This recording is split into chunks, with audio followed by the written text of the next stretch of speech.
Hi, my name is Maro and I'm the founder of Awakening Games, and I'm here to create amazing content that will help you awaken and ascend and shift and mold the reality from the inside out. We are here to remember together how to become what we are wanting from our life. And it's called through emotional stimulation, right?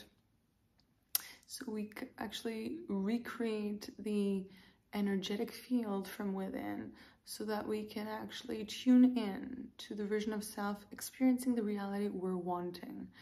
And so I'm creating at the moment different courses which I call game shops, and I'll be posting them in every description box here on YouTube. So if you're wanting different content or maybe a specific course that I could create for you, I'm more than happy to do that. Please like, subscribe, comment, and share if you find this content resonates with you. So this video today is dedicated to one of my subscribers that commented on one of the videos, and I'm dedicating this video to this special person. And so today's video is going to be about toxic people and narcissists. Now, I really respect trauma and whatever pain we have gone through with not being loved, with unconditional love and presence and acceptance. It is very painful, especially when we are a sensitive soul. And by sensitive, I do not mean weak by any means. I actually mean sensitive to feeling and understanding things on a level that others may not be as open to do. So today's video is going to be about how to get back our power, reverse the dynamics actually that we may be having with a very toxic person that we could label as toxic, narcissistic, or anything else. For me, labels is just a way for us to, control, label, or explain things that we don't understand. When we understand something, we do not need a label. So as we are, as humans, programmed by default to survive when we are born into a family that has not gone through the necessary preparation, healing, awakening, ascension process, we are endowed with a responsibility that at the beginning may be hard to accept that we have. And it is to grow through this process to love ourselves that much to the point that because we've loved ourselves that much, no one has the power now to give us pain and take away love. So just because we at the moment may not have found the ways and the means and may not be equipped with the tools to be able to do that, that doesn't mean it's not possible.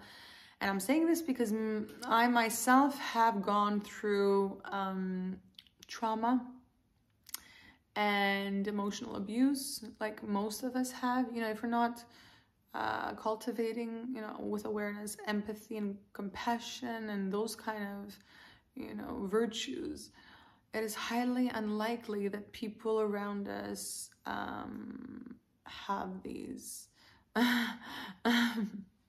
so that they can have it for themselves and then share it with others. And if we don't have it for ourselves, it is highly unlikely again to acknowledge it from other people that do have it. The deep empathy, because empathy is only available to us when we have actually gone to our darkest places within our psyche, within our subconscious, and we have been in our hell with us and presence, and that is actually cultivating deep empathy, because we are able to be deeply present within our darkest places. And when we are able, which is not easy, it's very challenging, however, it's possible, very possible to do. When we are able to do this, we do not rely on outsourcing our energy and our love. Therefore, the narcissist, and I'm putting it in quotes because, again, the titles, narcissists and toxic people, is giving the power to the other person, making them the villain. And us, so the bigger the villain outside of us, the bigger the victim inside of us.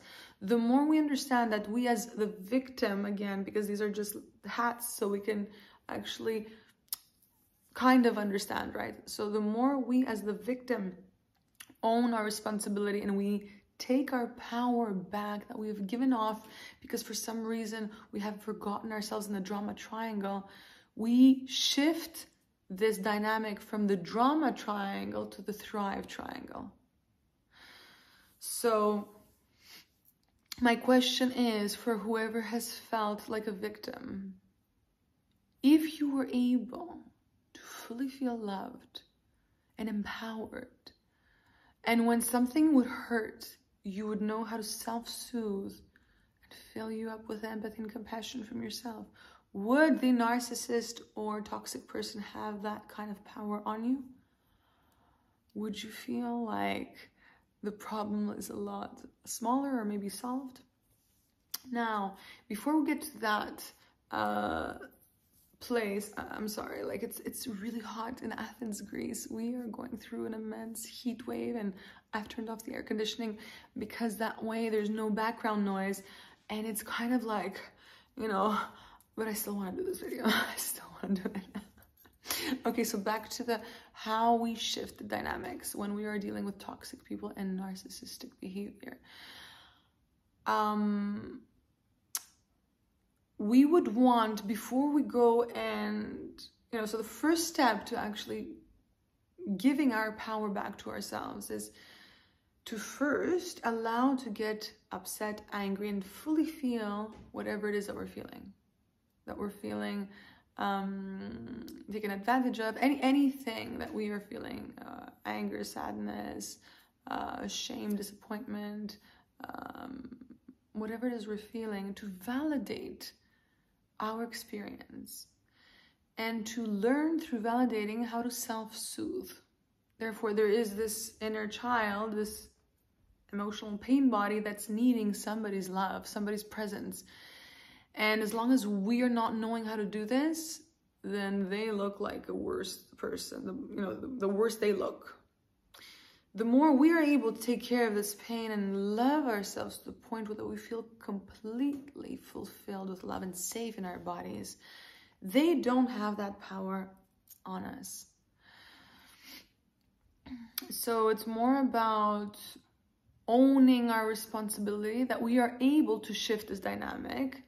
And it's, it has to be more about us and less about them. So that's the reason why I don't like titles, because titles make them bigger and more important, playing the protagonist role in our story. Whereas when I'm the protagonist in my story and I'm the one that's, that takes things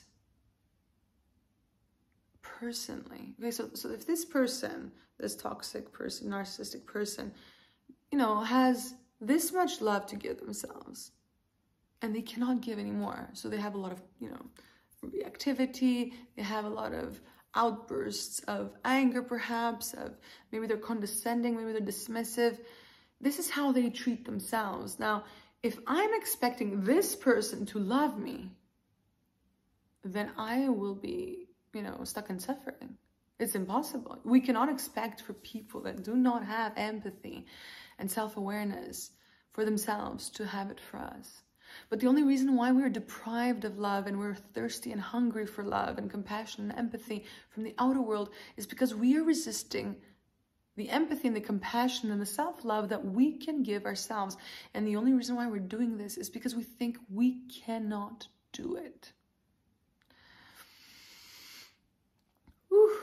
Yes, we actually have believed that. So as long as we believe this to be true, then we still forget ourselves in the expectation that somebody will not hurt us and will give us love, will not give us pain, and will not deprive us of love.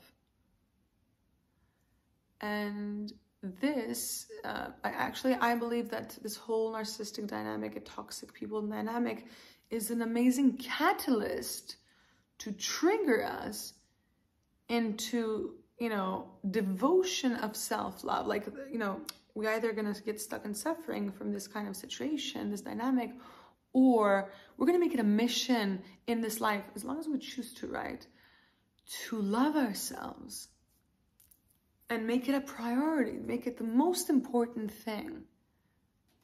And we will do it. No matter if it's with this technique here that I have, that I remind people how to awaken to, or it's another, everybody chooses their own way to do it. But as long as you're wanting this, you're going to do it. And remember that it's a dynamic of, villain, victim, and savior. This drama triangle has been, the root of suffering. The moment we wake up to this is not the dynamics I want to be playing. As long as I find all those roles, both, all victim, villain, and savior within. So the moment I wake up to what is happening outside, where is this happening inside? So where's my inner dialogue saying about me? So this person's putting me down. What is my inner dialogue saying when I feel shame? Do I hear that voice talking down to me? Because we have actually internalized those voices that have hurt us when we were children from our caregivers, and we've made them our own. And as long as we are cut off and disconnected from these voices within, we hear them again from other people, or the same people, but just on repeat, boom, boom, boom. Like this is how patterns work and programmings. And the only reason why this is happening again and again is for us to wake up to the programming and embrace that wound, love and accept and validate that wound, and shift this game around. So for step number 1 would be to just shift, let's conclude the video, and to remind ourselves now how we can shift the dynamics is first to validate our emotions and feelings of what happened or what is happening to us. Second is learn how to self-soothe the inner child, bringing the focus inward. So when we bring the focus inwards, okay, so this is feeling painful from what happened, but as long as I know how to bring love in again and again and again, I'm not re-traumatizing myself. Instead, I'm healing this pattern, and it's actually going to break down so that it doesn't repeat again. And this is bringing my power back to self. And third is to remind myself every time it hurts again, and there's a trigger that, oof, I forgot that's the thing that has hurt me before and it hurt me again. Why did I just repeat that pattern? It's happening so it can remind us that whatever we're looking from without, the love is within. The moment we are wanting to find who to blame from without, well, it's mirrored and projected from within. So that's why it's hurting, because we're believing that the outside is the reality instead of actually going inwards and seeing that this is just the inwards is projected outwards. And so the more times we can allow to again go through the cycle of validating our experience and our emotions, learning how to self-soothe and fill us up with love from ourselves, reparent our inner child. And then thirdly, allow for the triggers to become our guide so that when they trigger us, we go back to the, oh yes, what's happening is here and it's hurting me because it's redirecting me to focus inwards. And let's go and play the game again to wake up to it. So the more we use this process of as a training ground, instead of, oh, the universe is so bad to me, I was born in the wrong family, let's say, I don't know, or I'm married to the wrong person, or which I'm not. I would never advise for anybody to have to stay with somebody. I'm just saying that if we want to break these patterns, we would want to learn these 3 things and repeat them again and again, wherever they're coming from. They might be even coming from memories of the past. So whether they're coming from, you know, a toxic boss or a friend or a child, I don't know, the relationship might be, you know, it could be coming up from any kind of relationship.